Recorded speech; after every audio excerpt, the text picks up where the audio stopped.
नमस्कार बंधुरा आज के तुम्हारे साथे शेयर करते चलेছি हांडी चिकेनेर रेसिपि। हांडी चिकेन ट्रेडिशनल एक रेसिपि, आशा करছি সকলের भीषण पसंद হবে। একেবারেই ঘরোয়া ভাবে দেখাবো যাতে সবাই বাড়িতে হাঁডি চিকেনটা সহজেই তৈরি করতে পারো। তাহলে চলো শুরু করি। সবার প্রথমে 2 কেজি চিকেনকে আমি খুব ভালো করে ধুয়ে জল ঝরিয়ে রেখেছি। তো চলো প্রথমে আমরা মশলা তৈরি করি। মশলার জন্য প্রথমে 100 গ্রাম আদা দিয়ে দেবো, 3টে বড় গোটা রসুন ছাড়িয়ে রেখেছিলাম সেটা, আর বড় 2টো পেঁয়াজ। এবার দিয়ে দিচ্ছি কয়েকটা কাঁচা লঙ্কা। এখন এর একটা মিহি পেস্ট তৈরি করে নেব।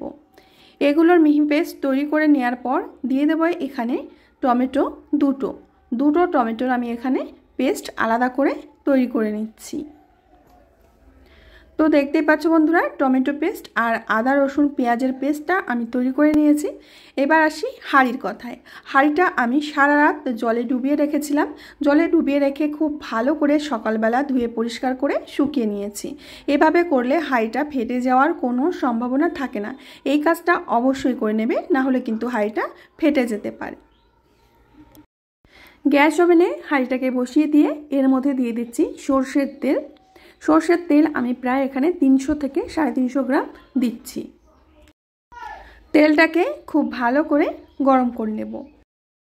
এবার এই গরম তেলের মধ্যে দিয়ে দেব গোটা মশলা, লবঙ্গ, এলাচ, দারুচিনি, গোলমরিচ, গোটা জিরে, শুকনো লঙ্কা, 2টো তারা ফল, জয়িত্রী, তেজপাতা আর কয়েকটা গোলমরিচ। যতক্ষণ না মশলাগুলোর ফ্লেভারটা বেরিয়ে আসছে ততক্ষণ এইভাবে নাড়তে থাকতে হবে।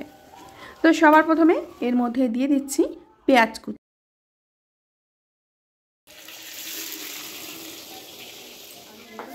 দিয়ে দেব 2 চামচ মতো লবণ। লবণটা দিলে পেঁয়াজগুলো খুব তাড়াতাড়ি নরম হয়ে কষা হয়ে যাবে। তো প্রথমে পেঁয়াজটাকে একটু লাল করে কষে নেওয়ার পর এর মধ্যে দিয়ে দেব আদা রসুন আর পেঁয়াজের পেস্ট। এগুলোকে খুব ভালো করে কষে নিতে হবে যতক্ষণ না খুব সুন্দর একটা সুগন্ধ বেরোচ্ছে। আর বাইরের প্রচুর আওয়াজ আসছে, ছেলেমেয়েরা কথা বলছে, তোমরা শুনতেই পাচ্ছ। এবার দিয়ে দিচ্ছি টমেটো পেস্ট। এবার আদা রসুন পেঁয়াজ আর টমেটোটাকে খুব ভালো করে কষে নেওয়ার পর দিয়ে দেব গুঁড়ো মশলা। এখানে ধনে, জিরে, লঙ্কার গুঁড়ো আর হলুদ গুঁড়ো রয়েছে। সমস্ত গুঁড়ো মশলাটাকে দিয়ে আবারও একসাথে মশলাগুলো খুব ভালো করে কষে নেব।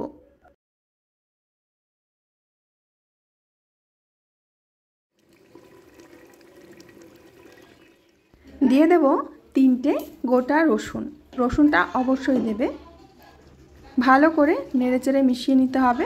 আর আমাদের এখন মশলাটা কিন্তু কষা হয়ে গেছে, উপর থেকে তেল ছেড়ে দিয়েছে। পুরো মশলাটা কষার সময় কিন্তু একদম লো আঁচে রেখেই মশলাটা কষবে, না হলে হাঁড়ির নিচে পুড়ে যেতে পারে, মানে ধরে যেতে পারে। মশলা কষা হয়ে গেছে, এখন আমরা চিকেনগুলো মশলার মধ্যে দিয়ে দেব। খুব একটা অসুবিধার মধ্যে আমি ভিডিওটা করেছি, কারণ বাচ্চা কাচ্চা এত চিৎকার করছিল, কিছুই করার ছিল না। আর আমার রিয়েল সাউন্ডটা নিতে গেলে ওদের সাউন্ডটা বাদ দেওয়া যাবে না, তো কিছুই করার নেই। আমি খুব ভালো করে এবার মশলার সাথে চিকেনগুলোকে মিশিয়ে নেব। এবার দিয়ে দিচ্ছি 1 চামচ মতো লবণ। লবণটা দিয়ে মাংসের সাথে খুব ভালো করে মিশিয়ে নেব।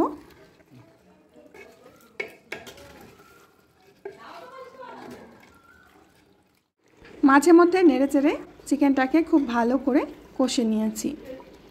এদিকে মা কথা বলছে, ছেলে কথা বলছে, সবাই কথা বলছে, তোমরা শুনতে পাচ্ছ। মানে রান্নার চারিপাশ দিয়ে লোক দাঁড়িয়েছিল, যেহেতু হান্ডি চিকেন নতুন একটা জিনিস, আমাদের কাছে নতুন ছিল। তো আমরা ফার্স্ট টাইম এটা তৈরি করেছিলাম, তো খেতে ভালোই লেগেছিল। এবার দিয়ে দেবো 1/2 কাপ মতো জল। এখানে জলটা খুব কম দিতে হবে, কারণ চিকেন থেকে অনেকটাই জল বেরিয়েছে। আর মাটির হাঁড়িতে খুব বেশি একটা জোরে জাল করে আমরা চিকেনটা রান্না করতে পারবো না, আর ঝোলটাও খুব কমই টানবে। এর জন্য জল একেবারে কম দিতে হবে। এবার জলটা দিয়ে আমরা ঢাকনা দিয়ে চিকেনটাকে ঢেকে ঢেকে রান্না করব। কিছুক্ষণ পরে আবার একবার ঢাকনাটা খুলে নেড়ে দেব।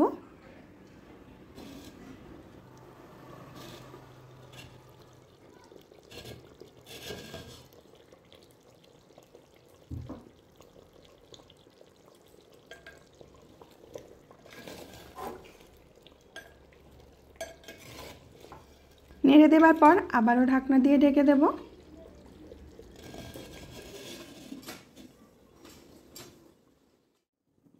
ফাইনালি 10 মিনিট পর আমি ঢাকনাটা খুলে নিচ্ছি। আমাদের চিকেনটা কিন্তু আশা করি রেডি হয়ে গেছে আর গলেও গেছে বেশ ভালোভাবে। খুব সুন্দর একটা সুগন্ধ বেরোচ্ছে মাটির হাঁড়ি থেকে। একেবারে ডিফারেন্ট টাইপের একটা রান্না আর ডিফারেন্ট টাইপের টেস্ট। আশা করি তোমাদের ভীষণ ভালো লাগবে। আমি প্রথমবার বানিয়েছিলাম, আমার ভীষণ ভালো লেগেছিল। সব কিছুই পারফেক্টভাবে রেডি হয়েছিল। দেখতেই পাচ্ছ কালারটাও খুব সুন্দর এসেছে। সব শেষে দিয়ে দেবো এখানে গরম মশলা যতটা প্রয়োজন। এখানে আমি 2 চামচ গরম মশলা দিয়ে দিয়েছি। গরম মশলাটা দিয়ে খুব ভালো করে মিশিয়ে নেব।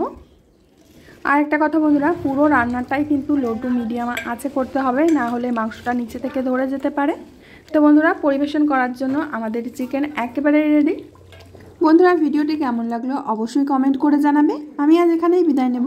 আবার আসবো নতুন কোনো রেসিপি নিয়ে। সবাই ভালো থেকো, সুস্থ থেকো আর সকলকে সুস্থ রেখো।